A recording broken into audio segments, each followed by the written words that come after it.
বাবু, কিছু ভিক্ষা দাও গো বাবু। ও বাবু, কিচ্ছু খাইনি গো বাবু। বাবা রে বাবা, একটু শান্তিতে দাঁড়াতেও দেবে না, দেশটা ভিখিরিতে ভরে গেল। এলা ছ্যা, 2 টাকা? 2 টাকা আবার কেউ কাউকে দেয় নাকি? ভিখিরির মুখে আবার বড় বড় কথা। নিলে নেবে, না নিলে না নেবে, আমার কাছে খুচরো নেই। খুচরো নেই? দাও দেখি, আমি দিচ্ছি খুচরো। তবে 10 টাকা আমাকে দিতে হবে কিন্তু। 10 টাকা ভিক্ষা? এ কি মগের মুলুক নাকি? 10 টাকা রোজগার করতে কত খাটতে হয় জানো? হাহ, যাও যাও, 10 টাকা ভিক্ষে দেবার মুরদ নেই, তার আবার বড় বড় কথা। বললাম খুচরো নেই, সব বড় টাকার নোট। এই দেখো 500 টাকা আছে। 500 টাকা খুচরো দেওয়ার মুরত তোমার? একটা মাত্র 500 টাকা, তাতে এত গরম? দাও দেখি কটা 500 টাকা আছে। তুমি ভিখিরি নাকি ডাকাত? আমার 14 পুরুষের কাছে কখনো এত টাকা ছিল না। কই, দাও টাকা। টাকা দেবো? ছাই দেবো। বেটা, বলেছিলাম না তোর মুরদ নেই। 2 পয়সা রোজগার করেই এত ফুটুনি।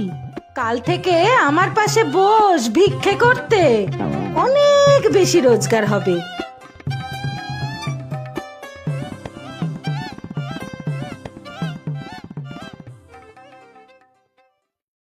হতচ্ছাড়া একটা, আমার বউনিটাকেই খারাপ করে দিলে গো। ও মাসি, কি হলো? এত চিৎকার করছেন কেন? দেখো না মাস্টার বাবু, কি সব আজে বাজে লোক এখানে এসে জুটেছে। আগে মানুষজন কত লক্ষ্মী ছিল। তুমি তো মাস্টার মশাই, কিছু করো তো দেখি। ও মাসি, আমি মাস্টার মশাই নই। তোমাকে তো আগেও বলেছি, আমি এই স্টেশনের স্টেশন মাস্টার, বুঝেছো? ওসব একই হলো। আমি মুখ্য সূক্ষ্ম মানুষ, অত কি বুঝি গো। তবে ভারী লক্ষ্মী মানুষ তুমি বাবা। লক্ষ্মী মানুষ? আচ্ছা শোনো মাসি, তোমার জন্য একটা খারাপ খবর আছে। এখানে একটা হাই লেভেলের ইন্সপেকশন আছে। কি বলছো গো? কিছুই তো বুঝলাম না। আরে, উপরের বড় কর্তারা আসবেন, পুরো স্টেশন সুন্দর করে হবে, অনেক সুযোগ সুবিধা বাড়বে এখানে। সে ভালো। তুমি বাপু আসার পর থেকে কত ভালো ভালো কাজ করছো। আগে তো সব ভূতের মতো ভাঙাচোরা আর অন্ধকার হয়ে থাকতো গো।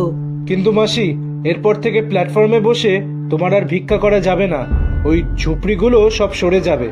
উপর থেকে অর্ডার এসছে, মানে আদেশ এসছে, বুঝেছো? আমি ভিক্ষা করব না এখানে? কত বছর ধরে এটাই তো আমার ঘর বাড়ি গো। আমি কোথায় যাব? সেটা তো আমিও ভাবছি, কিন্তু যাত্রীদের সুবিধার জন্য প্ল্যাটফর্ম তো খালি করতেই হবে, বুঝেছো?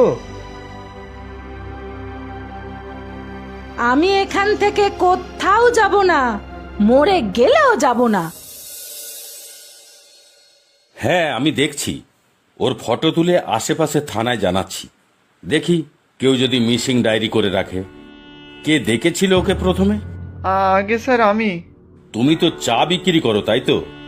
হ্যাঁ হ্যাঁ স্যার, স্টেশনের পাশেই চায়ের গুমটি। তা পেলে কোথায় ওকে? ট্রেন থেকে নামিয়ে নাওনি তো? না না স্যার, কি বলছেন? হ্যাঁ বড়বাবু, বিবেক ভালো ছেলে, আমি চিনি ওকে। ওর কোনো অসৎ উদ্দেশ্য ছিল না। কিছুই বলা যায় না তড়িৎ বাবু, কম তো আর দেখলাম না। কত লোক সব মুখোশ পরে ঘুরে বেড়াচ্ছে। আচ্ছা, আপনি তো স্টেশন মাস্টার, বলুন না, কম অপরাধ হচ্ছে এই স্টেশন লাগোয়া অঞ্চলে? তা হবেই। আসলে স্টেশন মানেই কত জায়গা থেকে কত লোক রোজ আসছে যাচ্ছে, তার মধ্যে কার কি মতলব থাকে। তবে আমি নিশ্চিত বলতে পারি, এই বিবেকের কোনো খারাপ উদ্দেশ্য ছিল না। হ্যাঁ স্যার, এই মায়ের দিব্যি বলছি। এই খোকা, কি নাম তোর? ওর নাম ধলু স্যার, এটাই শুধু বলেছে, আর কিছুই তো বলছে না। বেলাও কতবার কত কিছু জিজ্ঞাসা করেছে। বেলাকে? আগে স্যার আমার বউ।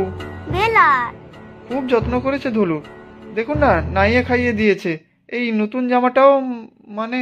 থানায় আগেই নিয়ে আসনি কেন? সে আমারই দোষ। আমি ভাবলাম তাকে পাশের স্টেশনে অ্যানাউন্স করিয়ে দিই। বেশিরভাগ সময় ট্রেনে বাচ্চা হারিয়ে গেলে বাবা মা এসে নিয়ে যায়। সেটা ঠিক আছে, বাচ্চাটা এখন কোথায় আছে? আমার কাছে স্যার। বেলা খুব ভালোবেসে ফেলেছে ওকে, একদম নিজের মায়ের মতো। নিজের তো বাচ্চা কাচ্চা নেই। না না না না, এইভাবে হারিয়ে যাওয়া বাচ্চাকে কারো বাড়িতে রাখা যায় না, হোমে দিতে হয়। এইটুকু বাচ্চাকে হোমে? ও কিন্তু বিবেকদের কাছে খুব ভালোই আছে। আমি নিজে ওদের বাড়িতে গিয়ে দেখেছি। সেটা তো ঠিক আছে, আইন তো সেটা মানবে না। যদি ধরুন ওর বাড়ির লোকেরা এসে বলল ছেলেকে ওরা চুরি করে নিয়ে এসে নিজের বাড়িতে রেখেছে, পরে সুযোগ বুঝে পাচার করে দেবে। না না, ছি ছি, কি বলছেন স্যার? ও স্যার, আপনি বলুন না। ঠিক আছে, ও থাকুক এখন তোমাদের কাছে। এখানে তো এরকম বাচ্চাদের হোমও নেই। তবে হ্যাঁ, ওর যদি কোনো অযত্ন হয় তবে কপালে দুঃখ আছে, কিন্তু সরকারিভাবে কোনো টাকা পয়সা পাবে না কিন্তু। না না, টাকা পয়সার দরকার নেই। যা সামর্থ্য আমাদের তা দিয়েই ওর জন্য যতটা পারি করব। নিজেরা না খেয়েও ওকে খাওয়াবো, দেখবেন। বাহ বাহ, দরদ তো একবারে উতলে পড়ছে। আর শোনো বাপু, আনঅফিসিয়ালি দেখছি কতটা কি সাহায্য করা যায়। সে আমিও সাহায্য করব। আফটার অল রেলেরও তো দায়িত্ব আছে। আর হ্যাঁ, ওর বাবা মা বা অন্য লিগ্যাল আত্মীয় খবর পেলে কিন্তু ওকে তাদের কাছে ফেরত দিতে হবে। তা জানি, কিন্তু বড় মায়া পড়ে যাচ্ছে ওর উপর।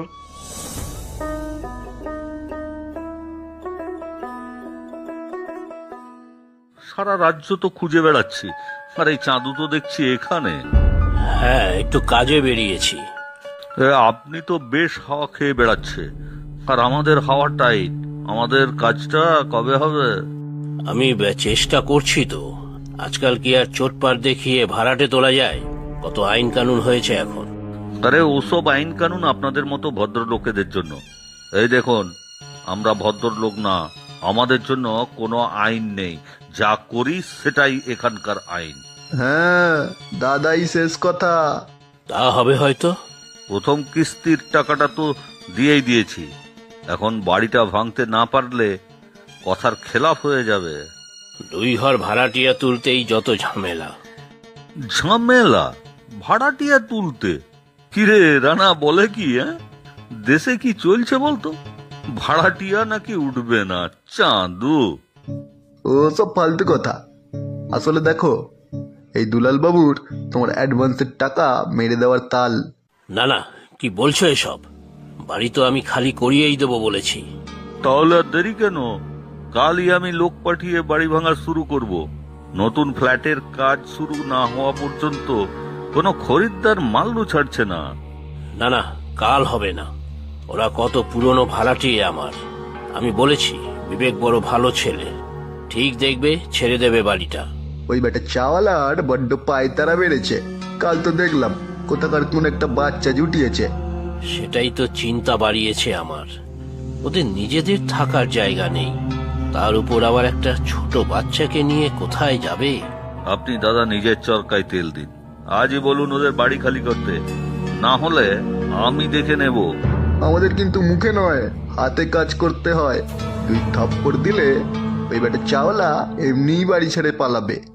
না না, মারামারির মধ্যে যেও না। আমি যাচ্ছি বিবেকের কাছে।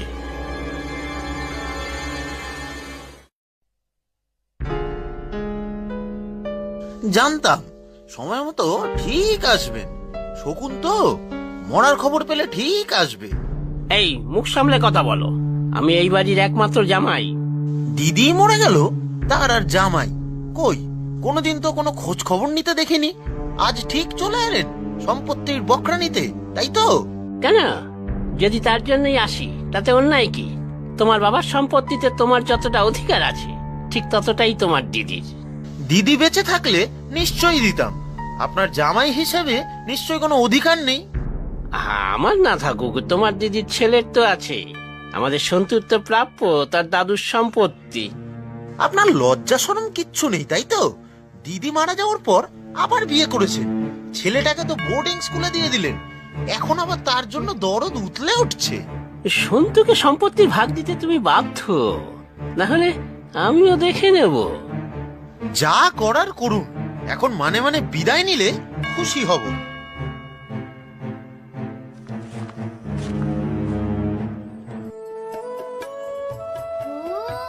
ধলু, তুই কখনো আমাকে ছেড়ে চলে যাবি না তো?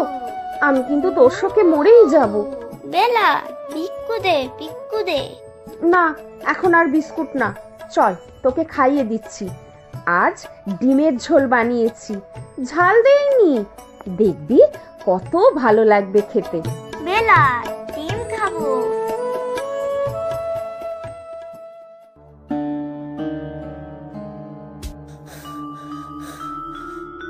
কি গো, কি হয়েছে গো? সর্বনাশ হয়েছে গো বেলা, সর্বনাশ হয়েছে। সে কি?